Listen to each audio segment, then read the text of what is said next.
¿Qué onda? Soy Caleb Pacheco. Hemos estado viendo un poquito del Éxodo, hemos estado hablando a grosso modo, pues, qué es esto que encontramos en el libro de Éxodo. Eh, Fíjate que hemos estado abarcando 6 capítulos más o menos por clase para leer un capítulo a la semana. Y pues el día de hoy vamos a ver un poquito menos porque quiero dejar un poquito más detalladas algunas cosas. Esta parte del Éxodo para nosotros se va a llamar vagando en el desierto, ¿sí? Se va a llamar vagando en el desierto. Y vamos a ver un poquito sobre la historia del pueblo de Israel al paso en el desierto. Vamos a ver un poquito la mano de Dios haciendo milagros. Pues vamos empezando en Éxodo 16, ¿sí? En Éxodo 16 vemos un poquito sobre lo que es el maná. Hablamos un poquito de él la clase pasada, pero esta clase quería explicarla un poquito más porque es algo muy importante. Es algo que rompe las leyes naturales, las leyes de la física. Se me hace impresionante. Vamos a verlo. Fíjate que el maná no, no saben qué rayos era. Por eso se llama maná. Maná significa ¿qué es esto? ¿Qué es? El pueblo llevaba bastante tiempo caminando en el desierto y entonces llegan con Moisés y le dicen, oye, tenemos hambre. A esto nos sacaron de Egipto, nos sacaron para morirnos de hambre. Nos hubiéramos muerto allá en Egipto o nos hubiéramos muerto en el mar. Y comenzaron a quejarse. Esto es muy importante. Se empiezan a quejar diciendo, nos hubiéramos muerto. Habría sido mejor la muerte que estar aquí con hambre en el desierto. También decían, nos hubiéramos quedado en Egipto. Allá nos sentábamos todos alrededor de una olla repleta de carne y nos saciábamos de pan hasta reventar. Y aquí quiero que me entiendas una cosa. Ellos eran esclavos. En Egipto ellos eran esclavos. ¿Tú crees que un esclavo va a poder sentarse alrededor de una olla a comer carne? ¿Tú crees que un esclavo va a poderse sentar alrededor de una olla de pozole a comer pozole? Un esclavo hasta va a comer pozole hasta que se llene. ¿Tú crees que un esclavo va a sentarse a comer hasta saciarse? Imagínate lo ridículo de las quejas de ellos. Y por otro lado, se quejaban y su comentario era, hubiéramos muerto en Egipto. Es decir, se olvidaron de las obras que Dios había hecho en Egipto. Las plagas, el cruzar el Mar Rojo, el escapar del faraón. Y parece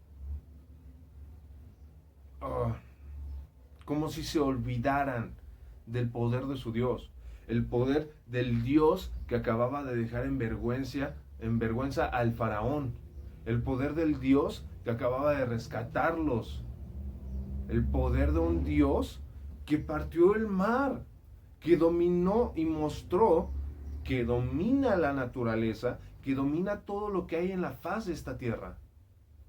¿Se les olvidó? Ahora, bueno, llegan con Moisés, se quejan y Moisés dice, ok, pues a ver qué onda, oye Dios, pues estos morros tienen hambre, ¿no? Y Dios, ok, Fíjate bien, en la mañana yo voy a hacer que caiga el... Oh, se me olvidó el nombre. Bueno, en la mañana, permítame, yo voy a hacer que caiga el rocío. Y esto es algo muy extraño, porque es un desierto. Y pues que caiga rocío en el desierto es ilógico, ¿no? Entonces dice Dios, yo voy a hacer que caiga rocío en el desierto y voy a hacer que se convierta en pan. Entonces van a salir, van a llevarse un recipiente más o menos de 2 litros. La Biblia dice un gomer, pero pues un gomer hoy en día sabemos que eran más o menos 2 litros. Entonces te vas a salir con un bote de más o menos 2 litros, lo vas a llenar y vas a llenar un gomer, o sea, un recipiente de esos, por persona. Y es para el día entero, ¿ok? Entonces, esto pasa, cae el rocío en el desierto y la gente se da cuenta de que se convierte como en copos de nieve y se los comen, es dulce, y entonces tienen que guardar solamente lo necesario, no pueden guardar para el día siguiente. ¿Pero por qué? Ok, ahí te va. Dios dice ahí mismo en ese capítulo que está probando el corazón del pueblo, está probando su corazón para ver dónde está su confianza. No podían guardar al día siguiente porque el día siguiente Dios iba a bendecirlos otra vez. Es decir, la bendición era día a día, excepto para el séptimo día. Algo muy importante, Dios te da una bendición cada día. Dios te manda una bendición para ti todos los días. Y tu bendición de hoy no es para mañana. Tu bendición de hoy es para hoy. Tu bendición, la forma en que Dios te va a bendecir el día de hoy es solamente para este día. El siguiente día tú no puedes decir, Dios, pues tengo un poquito de la bendición de ayer, ¿no? Tú no puedes decir, ay Dios, pues esta bendición está muy chida. Yo creo que voy a hacer algo con ella en 3 días porque tengo más tiempo en la agenda. Si Dios te manda una bendición hoy, esa bendición es para hoy, no para mañana, no para la siguiente semana. Tenemos que ser muy abusados con eso. Esos que guardaban el maná descubrían que al día siguiente se convertían en gusanos. Entonces, muy probablemente nos suceda eso con las bendiciones que no aprovechamos el día de hoy. Ahí se quedan, agusanadas. Respetemos las bendiciones para cada uno de los días. Busquemos cómo Dios nos está bendiciendo el día de hoy. Busquemos cómo Dios nos está bendiciendo al día. Ahora, avanzando, en el capítulo 17, el pueblo se queja otra vez y es como de, oye, tenemos sed, nos hubiéramos quedado en Egipto para morir. Y pues Dios le dice a Moisés, vas a hacer esto, vas a subir con los ancianos del pueblo, que no eran los viejitos, ¿sí? Los ancianos del pueblo eran los líderes de las familias más importantes, aquellos líderes cuyas voces eran importantes. Usualmente, pues se consideraba entonces la sabiduría iba con la edad. Entonces, pues sí, tendían a ser un poquito más viejos, pero no necesariamente viejos, ¿ok? Iba con los ancianos y hizo todo un procedimiento golpeando la peña de Oreb, fue que salió agua para que el pueblo bebiera. En el capítulo 18 llega Yetro con Moisés. Yetro es su suegro. Moisés se casó cuando escapó de Egipto, recordemos esto. llegó al pozo, y vio que allí estaba una chava muy guapa, defendió a unas mujeres de unos hombres abusivos y estos lo llevaron a Yetro. Moisés se casó con la hija de Yetro, ¿sí? Y cuando Moisés regresa a Egipto para liberar al pueblo de Israel, deja a su familia, es decir, a su esposa y a sus hijos con el suegro.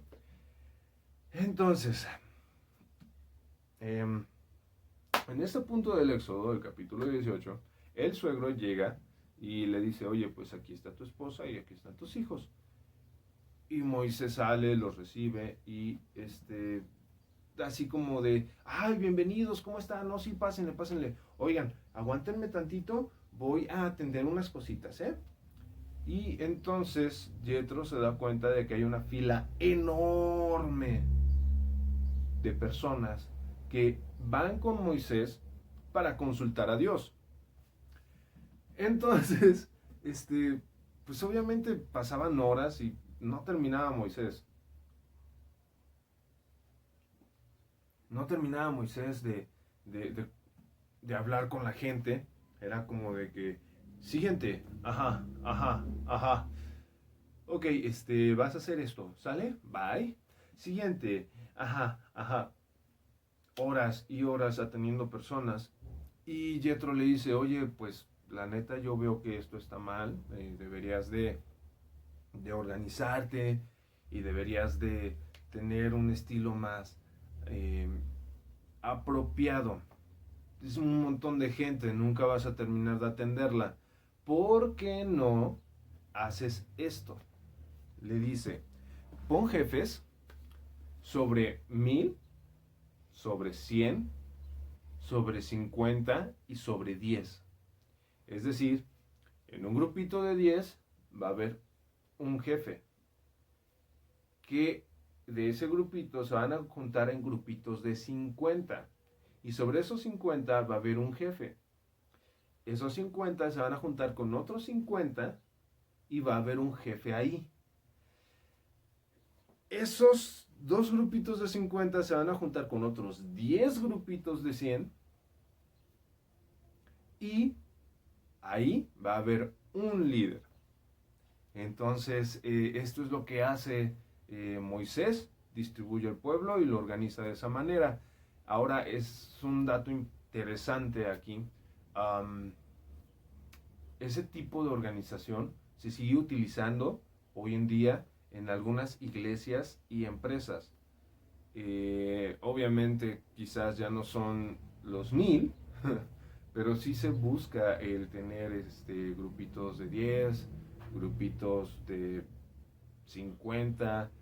Incluso se ha ido reduciendo la cantidad dentro de esos grupos, pero aquí lo interesante es por qué Yetro llega con este tipo de organización. Um, ¿Te acuerdas del otro hijo de Abraham, Ismael? Ok, Ismael tuvo también su linaje, ¿sí?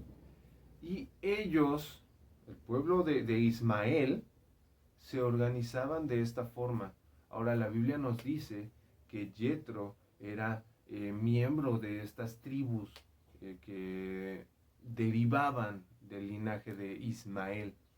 Ellos tenían esta organización, hay un poquito de evidencia arqueológica que lo respalda y es interesante cómo Dios usa la sabiduría de Yetro y el conocimiento para instruir a Moisés en este aspecto, ¿no? Um, Avanzando, viene un capítulo un poquito complicado, que es el capítulo 19, en donde Dios está entre el pueblo.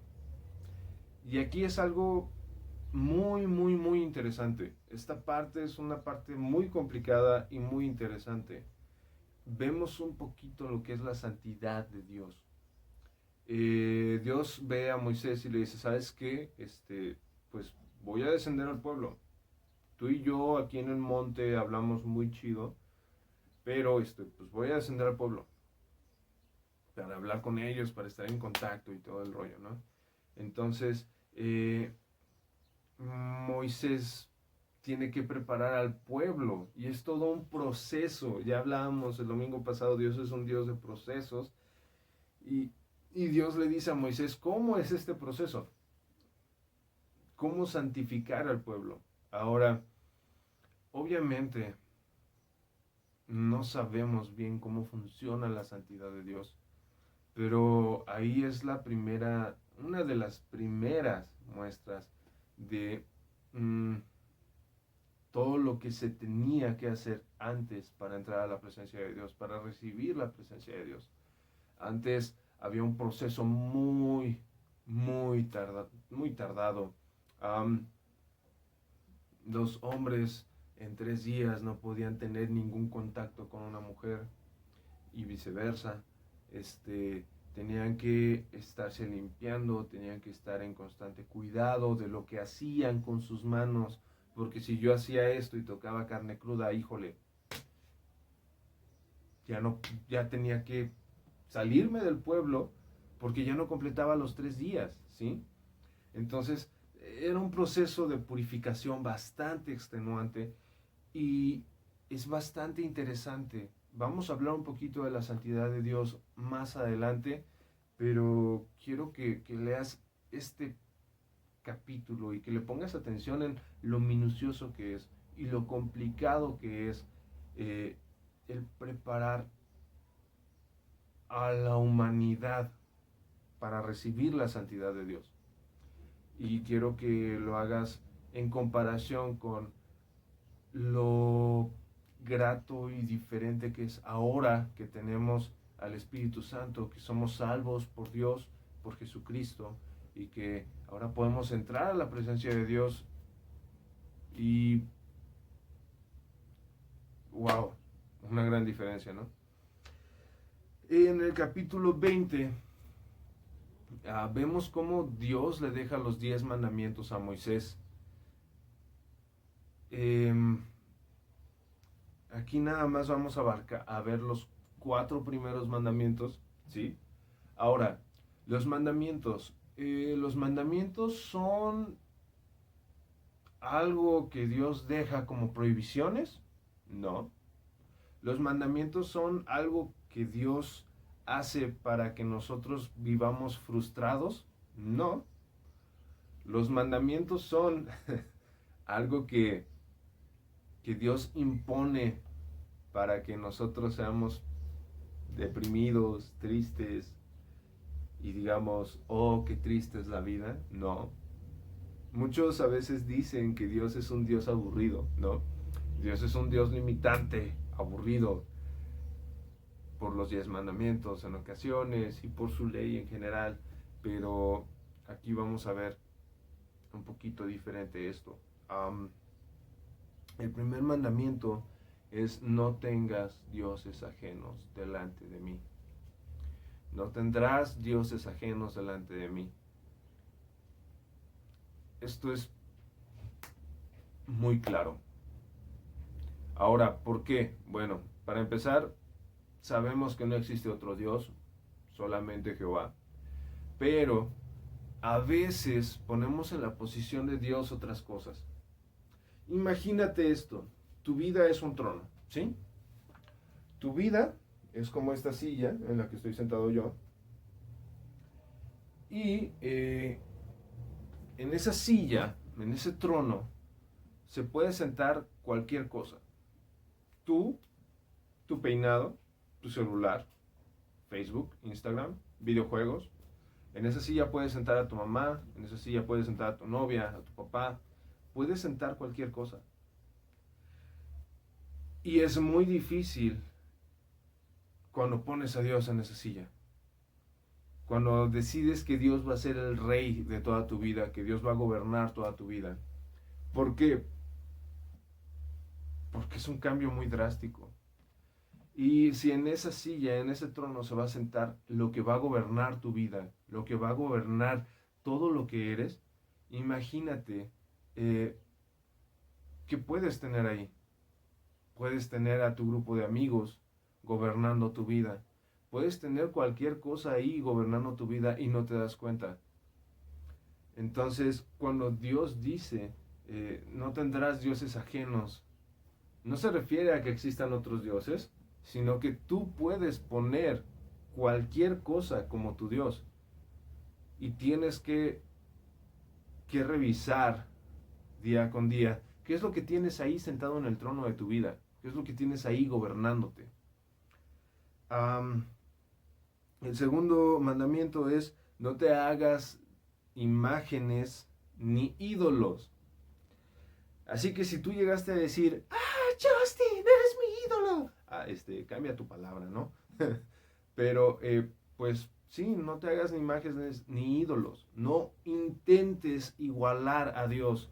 No intentes ponerle un rostro, una forma a Dios. No puedes. ¿Y esto por qué? Pues porque cualquier idea, cualquier imagen, cualquier forma de representar a Dios se queda muy corta. Tienes un Dios eterno e infinito. Y si tú intentas ponerle una forma, si tú intentas dejarlo de una forma cuadrada y específica, estás limitando a Dios.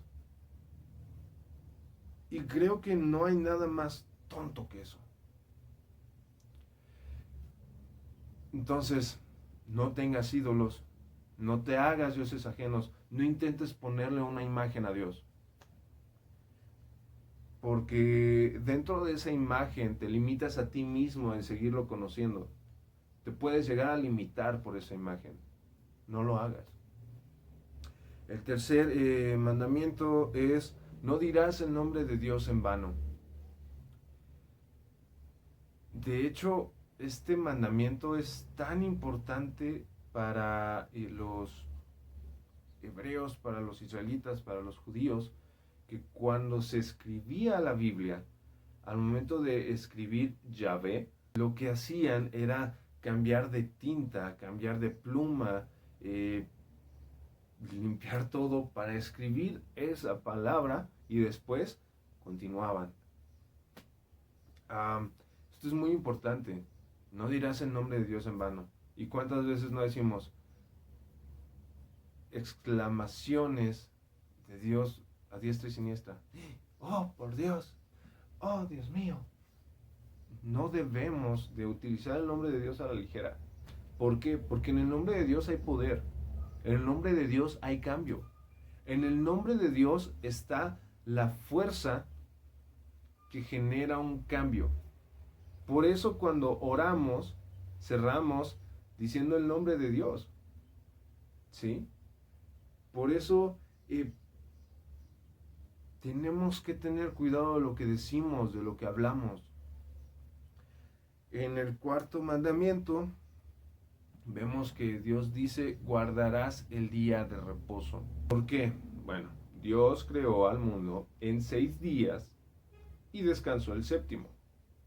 Y así como Dios trabajó 6 días y descansó el séptimo, nosotros tenemos que hacer lo mismo. Tenemos que descansar, necesitamos descansar. Nuestro cuerpo necesita descansar. Ahora, ese día de reposo también es guardarlo para Dios.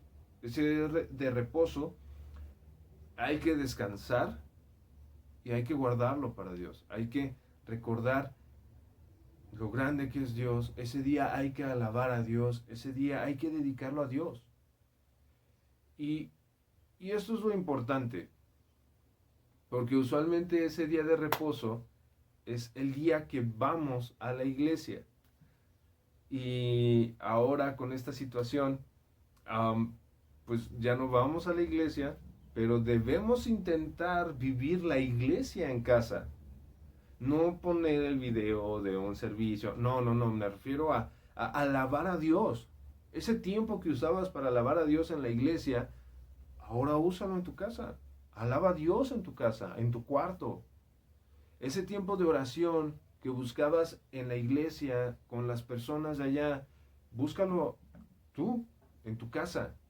Recuerda que la relación con Dios es tuya, no de la iglesia. Recuerda que el acercamiento a Dios es tuyo, no de la iglesia, no depende de los pastores, no depende de tus maestros. Acércate a Dios, guarda este día de reposo, guárdalo para Dios.